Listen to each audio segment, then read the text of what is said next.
असं एक वाक्य त्यांच्या चित्रपटांमधून रुजवलं गेलं महाराष्ट्रात. आणि त्यानंतर अजून एक गोष्ट आहे महाराष्ट्रामध्ये.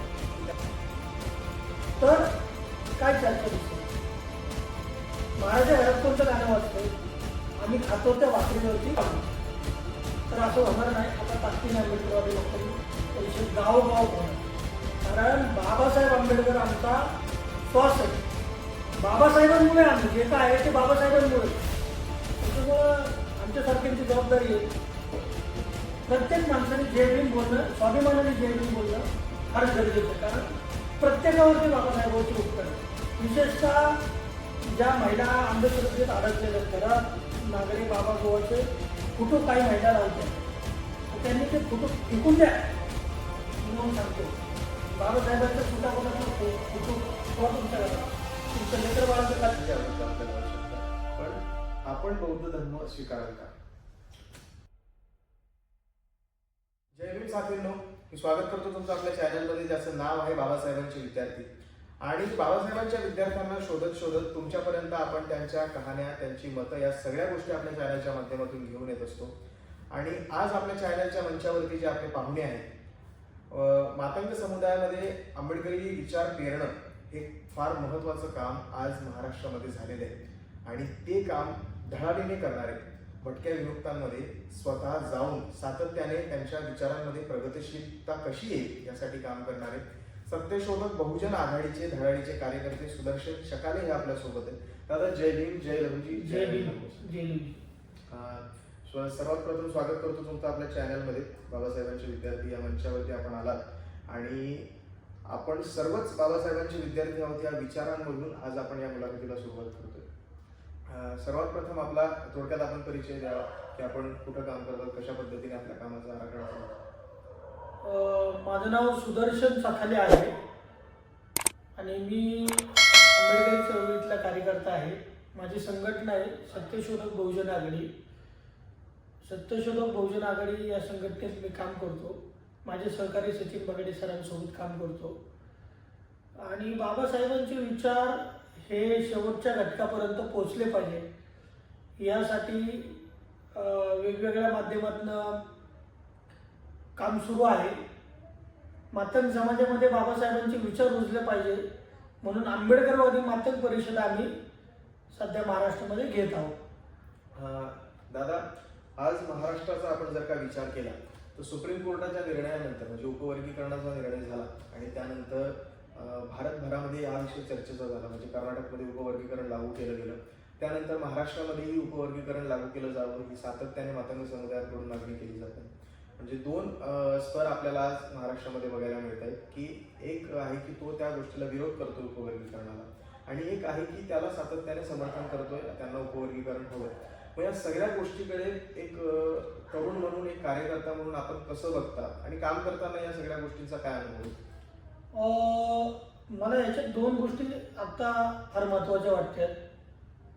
एक म्हणजे ज्यांना वर्गीकरण पाहिजे त्यांचं भांडण सरकारसोबत आहे आणि ज्यांना वर्गीकरण नको आहे त्यांचं पण भांडण सरकारसोबत आहे.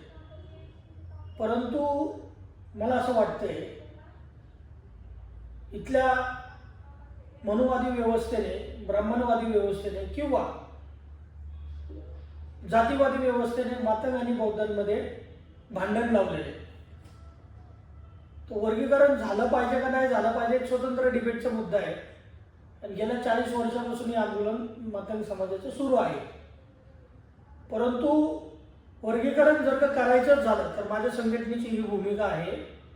हरियाणा पॅटर्न जो आहे, हरियाणामध्ये दोनच ग्रुप केलेले, एक लाभधारकांचा एक ग्रुप केलेला आहे आणि एक लाभ वंचितांचा ग्रुप केलेला आहे. तर त्या पातळीवरती वर्गीकरण झालं पाहिजे. परंतु आम्ही संघटनेच्या वतीने किंवा मी स्वतः ते वर्गीकरण करण्या अगोदर जे बदर समितीचा अहवाल आहे तर ते बदर समितीचा अहवाल भाजप सरकार काय ओपन करत नाही. त्याच्यात काय लिहिलेलं आहे आपल्याला कळायला पाहिजे ना. तर ते म्हणजे बदर काळा आहे का गोरा आहे आज तागायत आपण पाहिलेलं नाही. न्यायमूर्ती बदर समितीचा जो अहवाल आहे तो ओपन झाला पाहिजे. दुसरी गोष्ट की आमच्या संघटनेच्या वतीने किंवा माझ्यासारखे जे हजारो मातांग युवक आहेत जे आंबेडकरवादी आहेत, त्यांचं असं म्हणणं आहे की जसं सरकारी क्षेत्रात आरक्षण म्हणजे मिळालं पाहिजे, तसं खाजगी क्षेत्रात पण आरक्षण लागू झालं पाहिजे. कारण आता जर का प्रत्यक्षरित्या प्रॅक्टिकल मुद्दा जर का लक्षात घेतला तर खाजगीकरणामुळं सरकारी क्षेत्रामधल्या नोकऱ्या संपत आहे. हे पण जरा भान आपण लक्षात घेणं गरजेचं आहे. परंतु आता वर्गीकरण, मी स्वतः वर्गीकरणाच्या बाजूने आहे. वर्गीकरण झालं पाहिजे. त्याचं कारण असं आहे, सुप्रीम कोर्टाचा 1 ऑगस्ट 2024चा हा म्हणजे निकाल आहे, 7 बेंचचा निकाल आहे तो. तर एकाने असहमती दाखवली, बाकीच्यांनी सहमती दाखवली. ज्यांना आरक्षणाचा लाभ मिळाला नाही त्यांना आरक्षणाचा लाभ मिळणं गरजेचं आहे. म्हणजे लोकशाहीची जी गंगा आहे, किंवा म्हणजे एक गोष्ट ही लक्षात घेतली पाहिजे की आरक्षण म्हणजे काय गरिबी निर्मूलनाचा प्रोग्राम नाही. आरक्षण हे काय गरिबी हटवण्याचा प्रोग्राम नाही. आरक्षण म्हणजे त्यांना एक संधी मिळणं, की वर्षानुवर्ष ज्या व्यवस्थेने डावललेलं आहे तर संधी मिळण्याचा मुद्दा आहे, तो सामाजिक न्यायाचा मुद्दा आहे. तर ज्या समूहाला सामाजिक न्याय त्याच्यापर्यंत पोहोचला नाही, त्या वेगवेगळ्या माध्यमातून पोहोचणं गरजेचं आहे. हे तुमचं म्हणणं अगदी योग्य आहे. व मगाशी बोलत असताना आपण म्हणालात की आपण वर्गीकरणाच्या बाजूने आहोत, पण महाराष्ट्रात काही मोर्चे, काही आंदोलने असे आहेत की त्यामधून अशा वर्गाला निघत आहेत की बाबा बौद्धांनी आमचं आरक्षण खाल्लं किंवा महारांनी आमचं आरक्षण खाल्लं. तुम्ही या गोष्टीत किती तथ्य, म्हणजे आरक्षण हे लागू झाल्यानंतर बौद्ध समुदायाची प्रगती आरक्षणामुळे झाली का? तर नक्कीच झालेली, पण फक्त आरक्षणामुळे झालेली आहे का हा विषय नाही. तुम्ही एक लक्षात घ्या, जी लोक म्हणत आहेत की महाराजांनी आमचं आरक्षण खाल्लं, आता त्याच्या पलीकडे जाऊन सांगतो, काय RSSची जी मंडळी आहेत ना, ते म्हणले आरक्षण नाही खाल्लं महाराजांनी, दरोडा टाकला. हा, दरोडा शब्द वापरला, बरोबर. एक गृहस्थ कदाचित त्यांचा संघाची संबंध असेल, पण प्रामाणिकपणे हेही कबूल करावं लागेल की मांगांनी बाबासाहेबांचं ऐकलं का? मी म्हणत नाही सगळ्याच मातांनी समाज हिंदुत्ववादी आहे, पण आता ते उशिरा बाबासाहेबांचं ऐकायला लागले. बाबासाहेब किती महत्वाचे आहे हे मातांच्या लक्षात येते. तर महाराजांची जी प्रगती झाली ही काय आरक्षणामुळे झालेली नाही. त्याच्या आधी लहुजी आयोग जे स्थापन झालं, तर लहुजी आयोगाचा डेटा काय सांगतो, कमीत कमी माझ्या मातंग बांधवांनी लक्षात घेणं गरजेचं आहे. आता मी काय ते सांगणार नाही, तुम्ही तुमचं वाचा, तुम्ही तुमचं ऐका. परंतु महाराजांनी आमचं आरक्षण खाल्लं हा मनोवाद्यांचा डाव आहे, जेणेकरून बौद्ध आणि मातंग समाजामध्ये तेढ निर्माण झाली पाहिजे. तर मुळात महाराजांची पूर्वाश्रमी, महाराजांची जी प्रगती झालेली आहे ती बाबासाहेबांनी सांगितलं की गाव सोडा. किती मातंगांनी गाव सोडलं? महाराजांनी पोटाला चिमटे काढून शहरात आले. पूर्वाश्रमीतला महाराज आत्ताचा नवबौद्ध आहे. बाबासाहेबांचं ऐकलं, बाबासाहेबांनी सांगितलं देव सोडा. मातंगांनी देव सोडले का? नाही सोडले. महाराजांनी देव सोडले. बाबासाहेबांनी 22 प्रतिज्ञा सांगितल्या. 22 प्रतिज्ञा महाराजांच्या कुटुंबात चर्चा केली. बाबासाहेबांनी सांगितलं शिका, संघटित व्हा, संघर्ष करा. आज बौद्ध समाज बाबासाहेबांचं ऐकल्यामुळं इथपर्यंत प्रगती. माझा जो मातंग समाज आहे तो अंधश्रद्धेत अडकल्यामुळं त्याची पाहिजे तशी ती प्रगती झालेली नाहीये. म्हणजे बौद्धांच्या घरात आणि मांगांच्या घरात सांस्कृतिक दृष्ट्या काही चर्चा असते. म्हणजे मी नेहमी गमतीने म्हणतो की महाराजच्या घरात जी चर्चा आहे की माझं मुलगी MPSC करते, मेडिकलला आहे, ती परदेशात शिकायला जाणार आहे, तिने शिकलं पाहिजे, माझ्या मुलाने सुटाफुटात राहिलं पाहिजे कारण आमचा बाप सुटाफुटात होता. ही जी प्रेरणा आहे ही प्रेरणा पूर्वाश्रमीतल्या महाराजांनी बाबासाहेबांकडनं घेतलेली. तशी मातंगांनी पाहिजे तशी घेतलेली नाही असं माझं मत आहे. तर मग मातंगांच्या तुम्ही जर का घरी गेला सर्वसामान्य तर काय चर्चा दिसेल? महाराजच्या घरात कोणतं गाणं वाजतंय? आम्ही खातो त्या भाकरीवरती बाबासाहेबांची सही. बाबासाहेबांची सही. बरोबर. बाबासाहेबांची म्हणजे किती क्रांतिकारक सगळी सांस्कृतिक प्रेरणा आहे. आणि मांगाच्या घरात जर का तुम्ही गेलं तर कोणतं गाणं वाजतं? माळ म्हणजे पगार टाईप. येडाबाई निघाली पाण्याला, हांड्यावर हांडा कपिलाच कळशी, चुंबार डोळीला. हे जे आहे अंधश्रद्धेचे गाणं हे आपण सोडलं पाहिजे आणि बाबासाहेबांचं ऐकलं पाहिजे. म्हणून आरक्षणामुळं कितपत प्रगती झाली महाराजांची मला खरंच सांगता येत नाही, परंतु वैज्ञानिक दृष्टिकोन पूर्वाश्रमीतल्या महाराजांनी स्वीकारला म्हणून बौद्धांची प्रगती झाली असं माझं मत आहे. आणि वैज्ञानिक दृष्टिकोन स्वीकारण्याच्या प्रक्रियेमध्ये आता मातंग समाज आहे. बरोबर.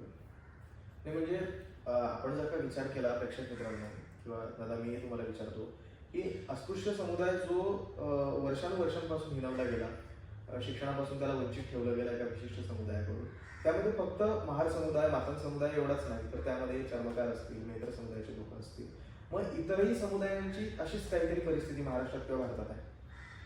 मग या गोष्टींनाही हीच गोष्ट कारणीभूत आहे की बाबासाहेबांनी ज्या गोष्टी सांगितल्या, बाबासाहेबांनी ज्या गोष्टी तुम्ही घ्या, म्हणजे बाबासाहेबांच्या 22 प्रतिज्ञा आपण सांगितल्या की बाबासाहेबांची प्रेरणा आपण घेतली पाहिजे, त्याच्यानुसार बौद्ध समुदायाची प्रगती झाली. या गोष्टी कदाचित इतर समुदायातल्या लोकांनी तेवढ्या महत्त्व त्या गोष्टींना दिलं नाही आणि ज्या गोष्टी अंधश्रद्धेच्या बळी आपल्याला घेऊन जातात त्या गोष्टीच्या बळी ते पडले, त्यामुळे कदाचित प्रगती आज त्यांची खुंटलेली आपल्याला दिसते. परत आता आपण महाराष्ट्रभरात काम करत असतात, महाराष्ट्रभरात काम करत असताना आंबेडकरवादी मातंग परिषद ही आपण महाराष्ट्रात ट्रिगर केली. म्हणजे जवळजवळ मला असं वाटतं पुण्यातून आपण त्याची सुरुवात केली, पुण्यानंतर महाराष्ट्राच्या वेगवेगळ्या ठिकाणी आपण आंबेडकरवादी मातंग परिषद घेतली. पण आंबेडकरवादी मातंग परिषद हे घेणं का गरजेचं वाटलं? म्हणजे आंबेडकरी परिषद ओके, पण आंबेडकरी मातंग परिषद का आणि त्याची आवश्यकता का नसते? नाही, आवश्यकता आहे ना. आज ज्यांचं असं म्हणणं आहे की मातंग समाज हा आमच्या वज्रमुठीत आहे, हिंदुत्वाच्या मातंगाच्या वज्रमुठीत हिंदुत्व, हा असं काहीतरी. तर प्रवीण तरडे नावाचे थुकरट फालतू डायरेक्टर आहे, तो असं म्हणतो की म्हणजे धर्म वाचवायची जबाबदारी ही माझ्या मातंग समाजाच्या हातात देण्याचा तो प्रयत्न आहे. आणि काही तरुण पोरं त्यांच्या नादालाही लागलेले, नाकारता येत नाही, म्हणजे ती सत्य परिस्थिती. आम्ही असं सांगतो किंवा आंबेडकरवाद असं सांगतो, धर्मनिर्म वाचवायची ही काही आपली जबाबदारी नाही आहे.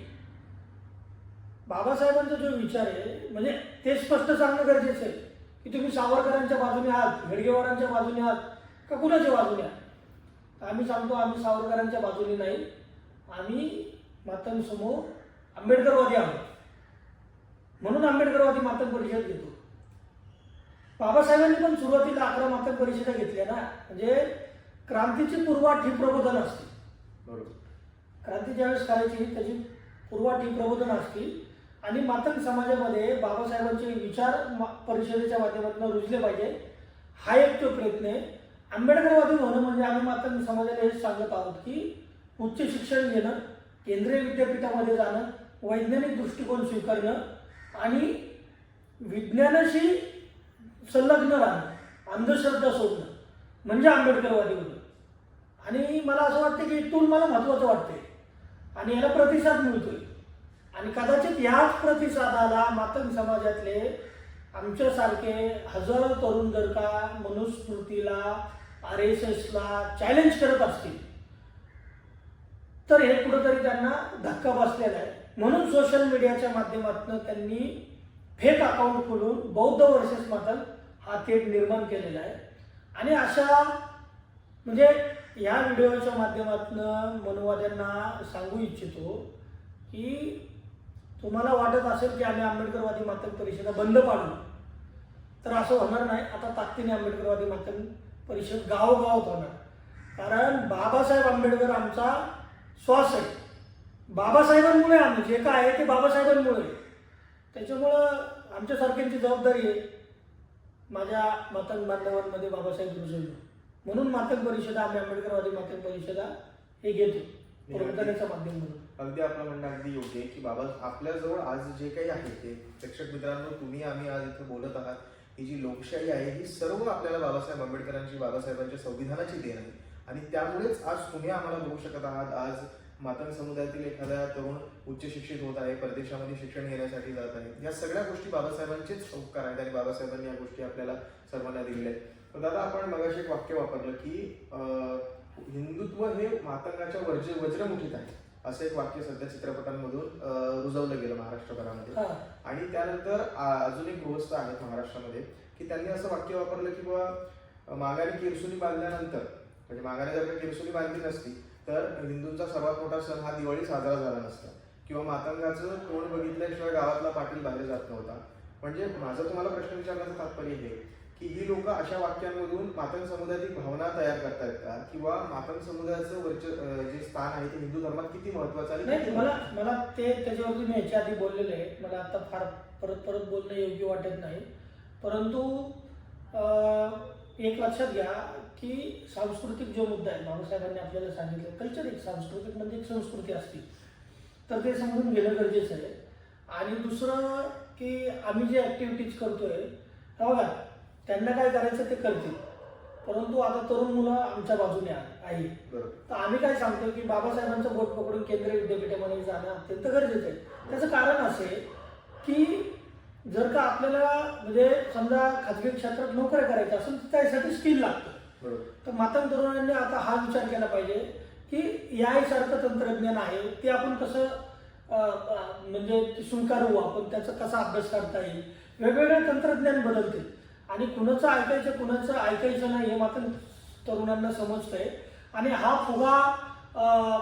फुगवलेला आहे चुकीच्या पद्धतीने की मातंग समाज म्हणजेच हिंदुत्ववादी. तर मी जबाबदारीने सांगतो संपूर्ण मातंग समाज हा हिंदुत्ववादी नाही आहे, किंवा मातंग समाज म्हणजे मनवादी, RSSचा दलाल, अमुक जी काही मंडळी बोलतात, तर त्यांना पण सांगतो संपूर्ण मातंग समाज हा RSSचा दलाल नाही. 59 जातींपैकी जर का बुद्धाच्या चरणी जर का कोणता समाज येईल मोठ्या संख्येने, तो मातंग समाज आहे. बाबासाहेबांचा जो कुणी ऐकल तो मातंग समाज आहे. आणि हेच मुळात इथल्या मनवादी लोकांना, RSSच्या लोकांना नको आहे. म्हणून ही तेढ निर्माण करण्याची जी प्रक्रिया आहे. आता कोण काय बोलतं याच्याकडे लक्ष देण्यापेक्षा मला असं वाटतं की माझी जी जबाबदारी आहे केंद्रीय विद्यापीठांमध्ये माझ्या मातंग समाजातले तरुण जास्तीत जास्त पाठवणं मला माझी जबाबदारी वाटते. बरोबर, 100%. दादा, आपण महाराष्ट्रभरामध्ये मातंग समुदायासाठी काम करत असता, वाड्या वस्त्यांमध्ये जाऊन काम करत असता, शिक्षणाचा प्रवाह हा कसा जास्तीत जास्त लोकांपर्यंत पोहोचेल यासाठी काम करतात. पण आणि त्यासोबतच आपण जे इतर भटके विमुक्त समुदाय आहेत त्याच्यामध्ये आपण बरेच वेळेस काम करतो. म्हणजे पुत्रास समुदायातली लोक असतील किंवा रस्त्यावरती सिग्नलवरती भीक मागणारे विद्यार्थी असतील, यांनाही आपण बऱ्याच विद्यालयांमध्ये, शाळांमध्ये जाण्यासाठी मदत केली, शिक्षणासाठी मदत केली. तर मग हे सगळं काम नेमकं आपण कसं? नाही, एकूण मी 260 मुलं शाळेमध्ये टाकलेली आहेत. हा महत्वाचा आकडा आहे. प्रेक्षक मित्रांनो, एक एक्सक्यूज घेतो तुमचा, 260 विद्यार्थ्यांना शाळेत पाठवणं म्हणजे ते 260 विद्यार्थी जे शिक्षणाच्या मुख्य प्रवाहात कधीही येऊ शकले नसते, त्या विद्यार्थ्यांना शिक्षणाच्या प्रवाहात आणणं म्हणजे 260 कुटुंबांना भविष्य देणं, त्या कुटुंबांची पिढी घडवणं. एवढं महत्वाचं काम दादा तुम्ही करतायत, त्याबद्दल खरंच तुमचं एक अभिनंदन आहे. आपण कंटिन्यू करूया. तर गाव पारधी नावाचा भटके विमुक्त समुदाय पुणे शहरात आहे. काही मुलं सिग्नलला भीक मागताना आपल्याला दिसतात, किंवा फुलं विकताना, लिंबू मिरची विकताना असं दिसतात. तर जग चंद्रावरती चालले, मंगळावरती संशोधन करते, परंतु आमचा पारधी समाज, आमचा भटके विमुक्त समाज हा मला आधार कार्ड द्या एवढीच छोटीशी मागणी करतोय. म्हणजे या देशाला स्वातंत्र्य मिळून इतके वर्ष होऊन पण नागरिकत्वाचे पुरावे इथल्या भटके विमुक्तांना मिळत नाही. तर ह्या सगळ्या मुलांची डॉक्युमेंट तयार करून, त्यांच्या पालकांना कन्व्हिन्स करून, काउन्सिलिंग करून त्यांना शाळेमध्ये टाकलं.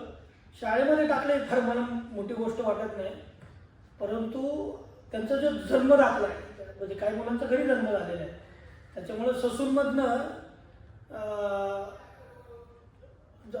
जन्मदाखलाच म्हणता येईल त्याला, म्हणजे जन्मपुरावा, दाखला नाही, जन्मपुरावा तर ससूनमधून काढला जातो.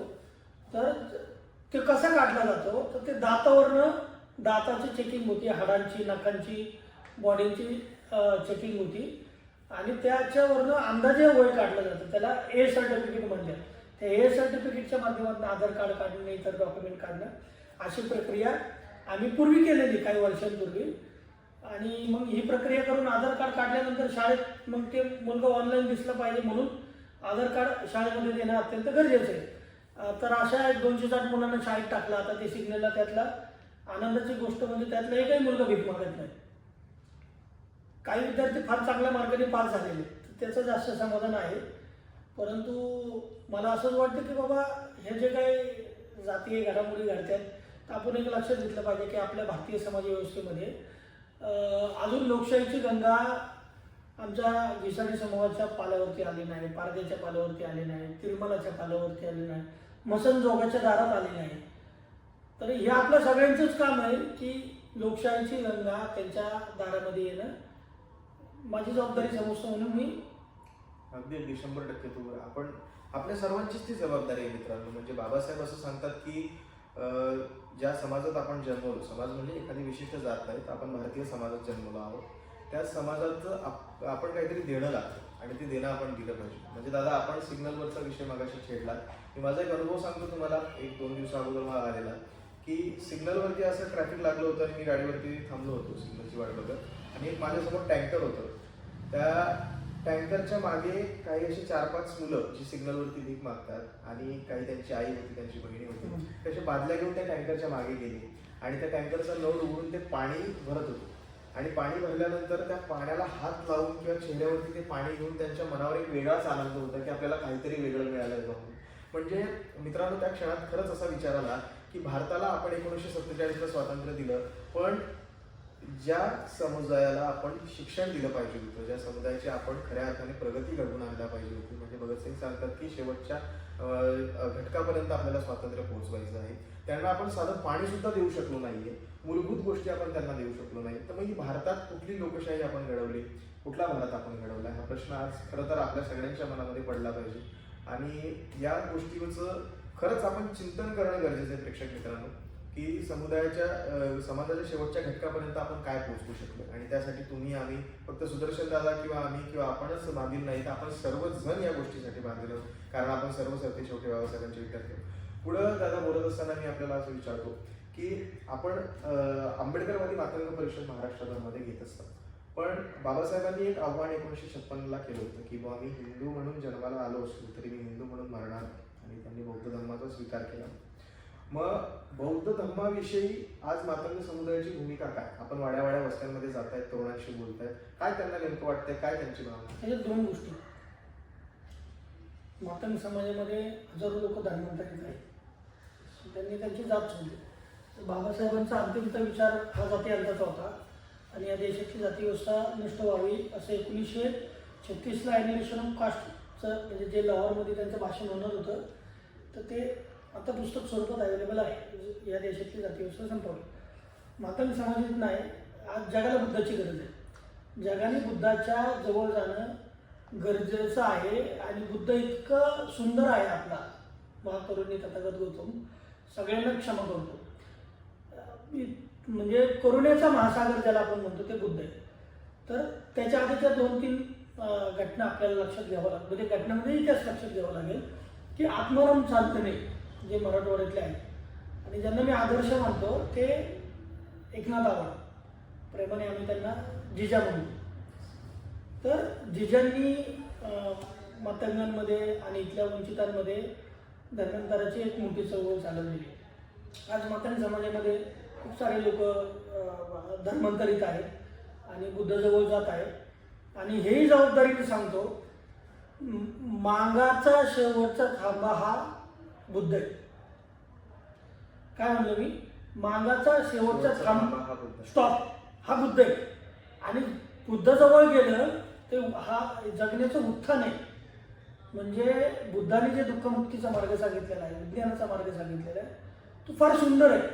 त्याच्यामुळं जे महार बौद्ध नाही झाले त्यांना पण सांगतो मी, किंवा जे प्रबुद्ध झाले त्यांना पण सांगतो की बुद्धाची करुणा समजा असेल आमचा मत समज आढळली, थोडी बुद्धाची करुणा दाखवा त्यांना. लगेच त्याला काय शिवाय द्यायचं, म्हणजे सोशल मीडियावरती फार लोक नाही, 2-4 टोकूचे त्याला लगेच मनोवादी करायचं, आरएसएसचं करायचं, पोतराज म्हणायचं. हे काय हे डिवचणं बरोबर नाही. थोडं आपण बुद्धाची वारसदार आहोत, मागायला छोट्या छोट्या जातींना बुद्धाची करुणा दाखवा, तुम्ही बुद्धाची क्षमाशीलता दाखवा, कारण बुद्धाने ते शिकवलेलं आपल्याला. आणि धर्मांतर ही एक सांस्कृतिक मुवमेंट आहेच आहे, परंतु मला बुद्धिझमकडे बघत असताना मी असं बघतो की आचरणाचा पण मुद्दा आहे. म्हणजे बुद्धिझम हा धर्म आहे आणि प्रॅक्टिसचा मुद्दा आहे. रोजच्या जीवनात आपण एखाद्याबद्दल द्वेष बाळगत असू तर मला असं वाटतं की म्हणजे स्वतःवरती काम करणं हे गरजेचं आहे. कुणाबद्दल तिरस्कार, तृष्णा जर का म्हणजे आपण सगळं म्हणजे रागाने बघत असू तर मला असं वाटतं की एका बुद्धाचे विचार नाही, करुणा जागृत करणं म्हणजे ते बुद्धाचे विचार आहे. आणि मात्र समाज बुद्धाकडे येईल बघा तुम्ही भविष्यात. आणि बाबासाहेबांनी सांगितलं की आम्हाला देश भारत बौद्धमय करायचा आहे. तर मला असं वाटतं की सगळ्यांनीच प्रयत्न करणं गरजेचं आहे, कारण बुद्धाचे विचार हा मानवमुक्तीचे विचार आहेत, माणसाला माणूस घडवण्याचे विचार आहेत. बरोबर. दादा सत्य शेवटी बोलत असताना आपण जे आपल्या चॅनलचा मूळ लोगो आहे बाबासाहेबांचे विद्यार्थी, जे सगळे बाबासाहेबांचे विचार घेऊन बाबासाहेबांचे विचार घेऊन आपल्या आयुष्यात प्रगती करतील आणि समाजालाही प्रगत बनवतील. तर आपण आता समजा आंबेडकर चळवळीत काम करत आहात, मातंग समुदायात आंबेडकरवाद करण्याचा प्रयत्न करतात, पण याची नेमकी सुरुवात कशी झाली? म्हणजे एखादा बौद्ध समुदायाचा तरुण जर का असेल तर तो घरात जन्मले त्याला बाबासाहेबांचा फोटो घरात दिसतो आणि तो घरच्यांना विचारतो की हा व्यक्ती कोण. मग हळूहळू कळायला लागतं की बाबासाहेब कोण, मग वाचायला लागतो, शाळेत जातो, शिकतो. पण आजही चर्मकार समुदाय असेल, मातंग समुदाय असेल, मेहतर समुदाय असेल, बऱ्यापैकी ठिकाणी परिस्थिती अशी आहे की त्या मुलांना बाबासाहेबांचा परिचयच करून दिला जात नाही, किंवा त्यांना असं वाटतं की बाबा बाबासाहेब म्हणजे कोणीतरी आपल्यापेक्षा वेगळे आहेत आणि ते बौद्धांचेच आहेत, फक्त ते आपले नाही आहेत काही. आपलं कुणी असेल तर आपली येडाई असेल, तुम्ही मग अशी म्हणाला तसं, किंवा आपले काही देवी दैवत असतील, तर बाबासाहेब हे कसे आपल्यापर्यंत पोहोचले आणि कशी ही वाटचाल आपण? नाही, ही आपली जबाबदारीच आहे सगळ्यांची. त्यांना बाबासाहेब कळाले, त्यांनी जातीची चौकट मोडून इथल्या शेवटच्या घटकापर्यंत बाबासाहेब पोहोचवणे ही आपली जबाबदारी आहे. मला जे बाबासाहेब समजले ते ॲनिमेशन ऑफ कास्ट हे पुस्तक विद्यार्थी देशात असताना मी वाचलं आणि भारावून गेलो की बाबासाहेबांचं किती अफाट अभ्यास आहे, किती ह्या व्यवस्थेबद्दल आकलन आहे. आणि बाबासाहेबां म्हणजे की आज जे काय आहे ते आपण बाबासाहेबांनी मिळालं. आणि बाबासाहेबांनी आपल्यासाठी इतकं केले, देशासाठी केलेलं आहे. इथल्या प्रत्येक माणसं, या देशात राहणाऱ्या प्रत्येक माणसावरती बाबासाहेबांचे उपकार आहेत. ते कुठल्या जातीचं आहे, कुठल्या धर्माचं आहे ह्याशी मला काय घेणदेण नाही, पण या तुमच्या इंटरव्ह्यूच्या माध्यमातून सांगतो, प्रत्येक माणसाने जय भीम बोलणं, स्वाभिमानाने जय भीम बोलणं फार गरजेचं आहे. कारण प्रत्येकावरती बाबासाहेबांचे उपकार आहेत. विशेषतः ज्या महिला अंधश्रद्धेत अडकलेल्या घरात नागडे बाबा गोवाचे फोटो काही महिला लावतात, तर त्यांनी ते फोटो फेकून द्या. मी तुम्हाला सांगतो, बाबासाहेबांच्या सुटापोटातला फोटो ठेवा तुमच्या घरात, तुमचं लेकर बाळाचं कल्याण होईल. प्रगती झाल्याशिवाय बाबासाहेबांशिवाय प्रगती होऊच शकत नाही. सो बाबासाहेबांचं म्हणजे ते एका जातीपुरते, हे आपण थोडे नालायक माणसं सगळे की प्रत्येक महापुरुषाला जातीमध्ये कोंडलेले आहे.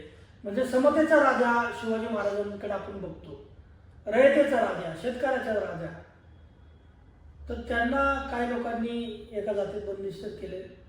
बाबासाहेबांना काही लोकांनी एका जातीत बंदिस्त केलेले, अण्णाभाऊंना काही लोकांनी एका जातीत बंदिस्त. हे महापुरुष असतात, त्यांना कुठल्याही प्रकारची जात नसते. मुळात आपला लढा हा या देशातली जाती व्यवस्था लक्षात घेऊन, जातीचं वास्तव लक्षात घेऊन डी कास्ट प्रोसेसकडे जाणं गरजेचं आहे. जाती अंतकडे जाणं अत्यंत गरजेचं आहे. आणि आपण स्वतःला आंबेडकरवादी म्हणत असू तर जातीचा अहंकार मोडला पाहिजे. म्हणजे त्याच्यातलं दुसरं काय आहे की ज्याला जातीचा अहंकार असतो ना तो हिंसक बनतो. तुम्ही लक्षात घ्या, सायकोलॉजी सांगतो. म्हणून बुद्धांनी जे अहिंसा सांगितली ते अहिंसा महत्वाचं आहे. हिंसा ही अत्यंत चूक आहे. बुद्धाचे विचार म्हणजे अहिंसेचे विचार हे आपल्यासाठी कल्याणाचे विचार आहेत. त्याच्यामुळे जातीचा खोटा अहंकार बाळगणं म्हणजे हिंसक बनणे. या देशाची जाती व्यवस्था मोडावी यासाठी बाबासाहेबांनी काम केलेलं आहे. इथल्या महापुरुषांनी पेरियारनी काम केलेलं आहे, अण्णाभाऊंनी काम केलेलं आहे, सगळ्या महापुरुषांनी काम केलेलं आहे. तर जातीचा खोटा अहंकार, माज, गर्व जे काही सोशल मीडियावरती बघतो ते काही बरोबर नाही. प्रथमता भारतीय, अंतिमता भारतीय बाबासाहेबांचे विचार आहेत, ते आपण मानले पाहिजे. बरोबर. आणि दादा सत्य शेवटी बाबासाहेब असे म्हणाले होते की जा आणि आपल्या घराच्या भिंतींवर लिहा की आपल्याला या देशाचे शासन करते जमात शिका, संघटित व्हा, संघर्ष करा. ह्या गोष्टी आपण जोपर्यंत आपल्या तरुणांमध्ये भिनवणार नाही, तरुणांना आपण सांगणार नाही त्या गोष्टी, तोपर्यंत आपली प्रगतीकडे वाटचाल होणं थोडी कठीण आहे आणि अवघड आहे. सत्य शेवटी दादा मुलाखतीच्या शेवटाकडे आपण वळूया. मी उत्सुक आहे तो प्रश्न विचारण्यासाठी की आपण आपल्या मागाशी बोलण्यावरून आपल्याला क्लिअर झालं की बाबा आपण सांगितलं बौद्ध धर्माची किती गरज आहे, बुद्धाच्या करुणाची मात्र समुदायाला गरज आहे. पण जगालाच नाही, जगाला गरज आहे. फक्त मात्र समुदायाला नाही तर जगाला बुद्धाची जगात इतके हिंसा युद्ध होत आहेत तर बुद्धाचीच गरज आहे. बुद्धांची आवड आपल्याला आवश्यकता आहे. पण आपण बौद्ध धर्म स्वीकाराल का? मी काय म्हणालो की मातंग समाजाचा शेवटचा थांबा बुद्ध आहे, त्यातच आलं ना सगळं. आणि बुद्धिझम ही आचरणाची पद्धत आहे. तुम्हाला मोठ्या संख्येने मातंग समाज बुद्धाच्या दारात काही वर्षांनी दिसतो. फार जबाबदारी सांगतो. बाबासाहेबांचं बोट पकडून बुद्धाकडे मातंग समाज कोण वळवणार आहे? नक्कीच अगदीच चांगलं होईल जोपर्यंत या गोष्टी आपण लोकांमध्ये. आणि ज्यांना बुद्ध कळलं नाही त्यांनी पण थोडं धम्मकार्य करायला लागेल आपल्याला. Yes yes yes. फक्त मला म्हणजे अपेक्षा आहे की ज्यांना ज्यांना असं वाटतं की मी धर्मप्रचारक आहे त्यांनी छोट्या छोट्या जातींमध्ये जाणं गरजेचं आहे.